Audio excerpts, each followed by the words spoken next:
Let's talk about these horrific events in Southport. Further violence on the streets of Britain and the Prime Minister's response. You will well know now that on Monday, a 17-year-old boy attacked a children's dance class in Southport. He killed 3 young girls, Bebe King, who was 6, Elsie Dot Stancombe, 7, and 9-year-old Alice Dasilva Aguiar. 5 children remain in hospital in a critical condition, along with 2 adults. A judge has ruled that this 17-year-old can be named, and he has been named as Axel Rudakubana. He's appeared in Liverpool City Magistrates Court, charged with the murder of 3 girls and 10 counts of attempted murder. Now, initially, the name was not released, as is custom with anyone under 18 years old, but that didn't stop misinformation spreading widely across social media on Monday about his alleged name and identity. Entirely false claims were spread that he was an asylum seeker who'd arrived by boat and was on an MI6 watch list. None of that was true, including an Islamic-sounding name that was attributed to the perpetrator. But so far had this misinformation spread that the police were forced to issue a statement the following day, Tuesday, dismissing it. On Tuesday evening in Southport, shortly after a peaceful vigil for the girls, far-right protests broke out around Southport Mosque. Anti-Muslim chants could be heard. Bricks were thrown at the mosque and windows were smashed. Last night, the violence spread further across the country.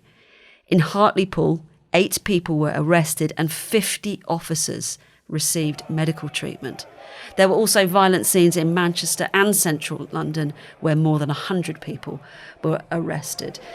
Rachel, I actually can't get the events of Monday and how awful they are out of my mind. But why don't we start with this misinformation? How did it spread? I also can't get the events of Monday out of my mind, particularly after the photographs of the 3 little girls was released, and they've been on every newspaper, every news website, and rightly so. But it has been absolutely harrowing, and further sort of compounding the damage and the horrific nature of all of this has been the riots that we've seen and the misinformation. It seems that it started with a tweet linking to a fake LinkedIn post that claimed to be from a parent of one of the children that made all these claims. No basis in fact whatsoever.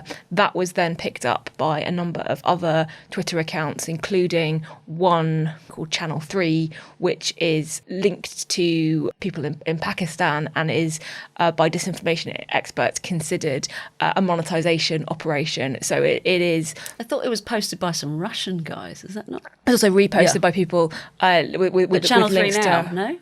It's based in Pakistan, okay, but with associations with Russian state operators as well. Right. I mean, with so much of this stuff, we just don't know because it's people under anonymous accounts. But what we do know is that there's a financial aspect of this, which I find particularly grim because of the way social media platforms are set up and because engagement pays. People are quite literally making money off the spreading of this. But it has also spiraled into far-right violence, essentially, and with rallies and protests being organised on other social media sites, in WhatsApp groups, Telegram messages. And it's also very clear that certain individuals are, in the words of the Prime Minister, hijacking these tragic events in order to make a political point that has now gone way beyond anything to do with the actual murders. Oh, absolutely. I mean, Merseyside Police on Tuesday evening said that it was sickening that people were using the violent murder of 3 little girls for their own political purposes. And really, that Channel 3 Now tweet, I think, was seen by more than 3 million people.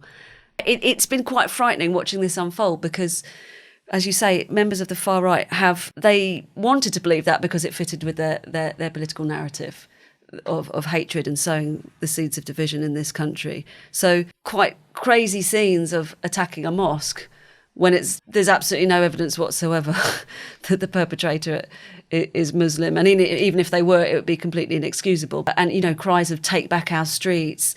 Then we have questioning of the police when they seek to kind of quell that disinformation, it's like, well, the police are lying to us. It's been really unsettling. Yeah, There's been this strange focus on we need a return to law and order by the same people who are. There was footage of them attacking police officers trying to impose law and order. For more on the disinformation, how it spreads, the Institute of Strategic Dialogue, that does a lot of work on disinformation and extremism, has a sort of detailed article that looks at where it came from and how it spread, and in particular how algorithms on Twitter and TikTok and the like piped it into people's feeds and ensured that people who would never have seen the original post with the fake name did so. And there are sort of serious questions there for social media companies to answer. But I think there were also questions because after the police came out and said none of this is true, that didn't stop. They had to say this is not the name, and we've already said that generally speaking, the names of under 18s are not reported, and they that's quite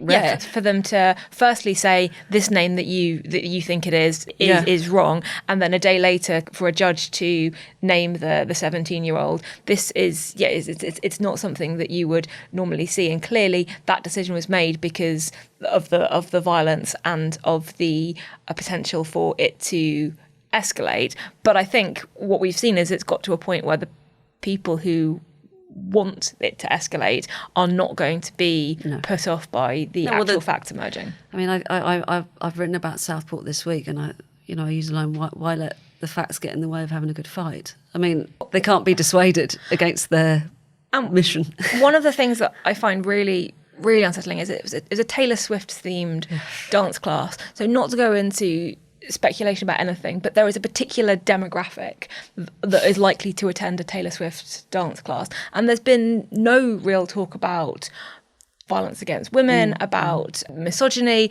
and no talk about, really not much focused on the community that's trying to heal, because the violence has escalated and it's become all about migrants and asylum seekers and Islam, which is a valid political issue perhaps, given the levels of feeling, but it's a political issue that has literally nothing to do with this.